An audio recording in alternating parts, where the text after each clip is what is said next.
साबूदाना खिचड़ी व्रत का एक ऐसा स्वादिष्ट व्यंजन है जिसे भिगोए हुए साबूदाना से बनाया जाता है। साबूदाना खिचड़ी रेसिपी नवरात्रि, महाशिवरात्रि और एकादशी जैसे हिंदू त्योहारों के उपवास के दिनों में लोकप्रिय है। तो चलिए बनाना शुरू करते हैं ये साबूदाना की खिचड़ी रेसिपी, जिसके लिए हमें चाहिए 1 बाउल साबूदाना। इसको हम 2 से 3 बार धोएंगे। मीडियम साबूदाना है और इसको लगभग भिगो कर हम ओवरनाइट रखेंगे। तो मैंने ये रात में ही भिगो के रख दिया था और मैं सुबह इसकी खिचड़ी बनाऊंगी। तो बस भिगोते समय हमें यही ध्यान रहे कि साबूदाना के लेवल का ही पानी रहे, उससे ऊपर पानी ना करें। तो खिचड़ी बनाने के लिए हम रख लेते हैं एक पैन और डाल देते हैं इसमें देसी घी। तो आपके यहाँ अगर व्रत में कोई और कुकिंग ऑयल खाते हैं तो आप उसका इस्तेमाल कर सकते हैं, लेकिन मैं यहाँ व्रत में देसी घी का ही इस्तेमाल करती हूँ, इसलिए मैं इसमें अब डाला है मैंने 1 चम्मच जीरा और हरी मिर्च। तो लगभग 2 हरी मिर्च को हमने छोटा छोटा काट कर डाला है। तो आप चाहें इसे बीच से कूट के भी डाल सकते हैं या फिर कटी हुई हरी मिर्च को बीच से चीर के भी डाल सकते हैं। जैसे आप बनाना पसंद करते हैं वैसा आप इसके अंदर हरी मिर्च का यूज कर सकते हैं। और साथ में मैंने 3 टेबल स्पून डाला है इसमें मूंगफली दाना, जिसको हमने घी के अंदर अच्छे से भूना है, और 1 पिसा हुआ टमाटर। तो आज मैं आपको लेके आई हूँ विदाउट आलू, बिल्कुल खिली खिली साबूदाना खिचड़ी, जो कि मिनटों में बनकर तैयार हो जाती है। तो हमने क्या किया है, उस टमाटर को भी हमने इस मसाले के साथ में अच्छे से भून लिया है। और सेंधा नमक डालेंगे, क्योंकि व्रत की रेसिपी है तो उसमें सादा नमक का इस्तेमाल हम नहीं करेंगे। तो सेंधा नमक को डाल के अच्छे से मसाले के अंदर मिक्स कर लें। और अब हम डालेंगे इसके अंदर भिगोया हुआ साबूदाना, जिसको हमने ओवरनाइट सोक करके रखा हुआ है। और देखिए ये हाथ से छूने पे इस तरह मसल के बिल्कुल सॉफ्ट हो जाता है। तो इसको हम इसके अंदर डाल देंगे और इसको मीडियम फ्लेम पर हम लगातार चलाते हुए, जब तक कि ये साबूदाना हमारा ट्रांसपेरेंट ना होगा तब तक हम इसको लगातार चलाते रहेंगे। तो अगर आप भी व्रत में आलू खाना अवॉइड करते हैं तो ये साबूदाना खिचड़ी बिना आलू के बहुत ही अच्छे से खिली खिली बनेगी।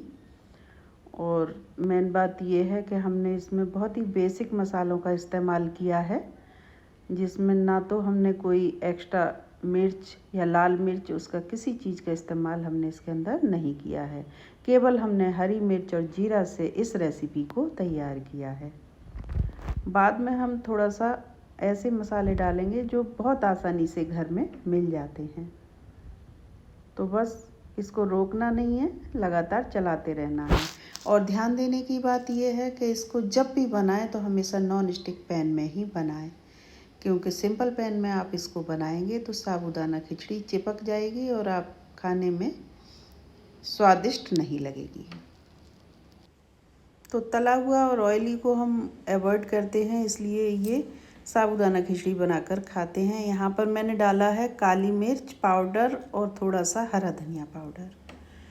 तो ये स्किप ना करें, हरा धनिया डालना इसमें बहुत कंपलसरी है। और अच्छे से अब हम हाई फ्लेम पर इसको 2 मिनट तक लगातार चलाते हुए भून लेंगे। ये एक ऐसी आसान रेसिपी और स्वादिष्ट नाश्ता है जिसे आप व्रत के दिनों में बना सकते हैं। हालांकि इस खिचड़ी को बनाने के लिए कुछ कौशल अनुभव की आवश्यकता होती है, जिसमें कि साबूदाने चिपके नहीं या गांठदार द्रव्यमान में ना बदलें।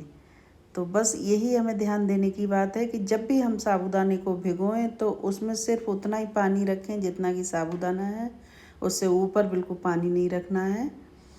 और इसको बनाने से पहले अगर आप देख रहे हैं कि साबूदाना आपको गीला लग रहा है तो आप एक सूखे कपड़े पर भी सुखा सकते हैं, उसके बाद आप इस खिचड़ी को बना सकते हैं। और अगर हेल्दी तरीके से बनाना चाहते हैं, जैसे इसमें आप व्रत का आलू वगैरह जैसी चीज़ें अगर नहीं खाना चाह रहे हैं व्रत में, तो हेल्दी तरीके से ये इस तरह से खिली खिली साबूदाना खिचड़ी बनकर तैयार हो जाएगी, जो कि कुछ ही मिनटों में बनकर तैयार हो जाती है। और खाने में तो ये बहुत स्वादिष्ट लगती है। तो साबूदाना खिचड़ी हमारी तैयार हो गई, जिसको हमने गैस को बंद कर दिया। और अब हम 1 मिनट तक और चलाएंगे क्योंकि पैन बहुत गर्म है, इसलिए हमें थोड़ी देर इसको चलाते रहना है। बंद गैस पर भी हम थोड़ी देर इसको अच्छे से चलाएंगे। बस हमें साबूदाना खिचड़ी बनाने के लिए थोड़ा सा ध्यान रखना है कि जब भी हम साबूदाना की खिचड़ी बनाएं तो साबूदाना को ओवरनाइट सोक करें, जिससे कि वो काफ़ी अंदर तक घुल जाता है और उसके बाद उसका एक्स्ट्रा पानी हम सूखे कपड़े पर डालकर सुखा लें, जिससे कि साबूदाना की खिचड़ी बहुत ही खिली खिली और आसान रेसिपी बनकर तैयार हो जाती है। तो जब भी आपका नवरात्रि, शिवरात्रि या एकादशी का फास्ट हो जिसमें हम अन्न को अवॉइड करते हैं, तो अन्न की जगह आप साबूदाना का इस्तेमाल नहीं कर सकते हैं। कुछ लोग कोट्टू के लिए एलर्जिक होते हैं, वो भी ये साबूदाना की खिली खिली खिचड़ी बनाकर खा सकते हैं। तो ये खिचड़ी बनकर अब बिल्कुल परफेक्ट हो गई है। तो आइए इसको अब हम एक प्लेट में निकाल लेते हैं। तो हमने यहाँ पर एक प्लेट ले ली है और उसमें ये देखिए खिली खिली खिचड़ी निकाल लेते हैं। तो आपको परोसने से ही पता लग जाएगा कि खिचड़ी कितनी खिली खिली बनी है। देखिए इसका एक एक दाना अलग है और ये बिल्कुल परफेक्ट बनी है। इसको आप हरे धनिया की चटनी के साथ सर्व करें। व्रत की चटनी रेसिपी मेरे चैनल पे पड़ी हुई है, आप चाहें तो वहाँ जाकर देख सकते हैं। और ये देखिए पैन में बिल्कुल भी नहीं चिपकी है। तो हमने इसके साथ आज हरे धनिया की चटनी का इस्तेमाल किया है। इसको आप दही वगैरह से भी खा सकते हैं, लेकिन मुझे दही इसके साथ साबूदाना खिचड़ी का टेस्ट बिल्कुल पसंद नहीं आता है, इसलिए मैं इसको सिर्फ हरी चटनी के साथ खाती हूँ। और जब भी मेरा व्रत होता है तो मैं इसी तरह से बनाकर साबूदाना खिचड़ी खाती हूँ, जो बहुत ही हेल्दी होती है, जिसमें आलू वगैरह का भी इस्तेमाल हम नहीं करते हैं। और ऑयली तो ये बिल्कुल है ही नहीं, बस 1 टेबल स्पून घी में हमने इसको बनाकर तैयार कर लिया है। तो बन गई है ये फर्स्ट क्लास व्रत वाली साबूदाना खिचड़ी। तो फ्रेंड्स, ये थी मेरी साबूदाना की रेसिपी। अगर आपको वीडियो पसंद आई है तो वीडियो लाइक करें, शेयर करें और मेरे चैनल को सब्सक्राइब करना ना भूलें।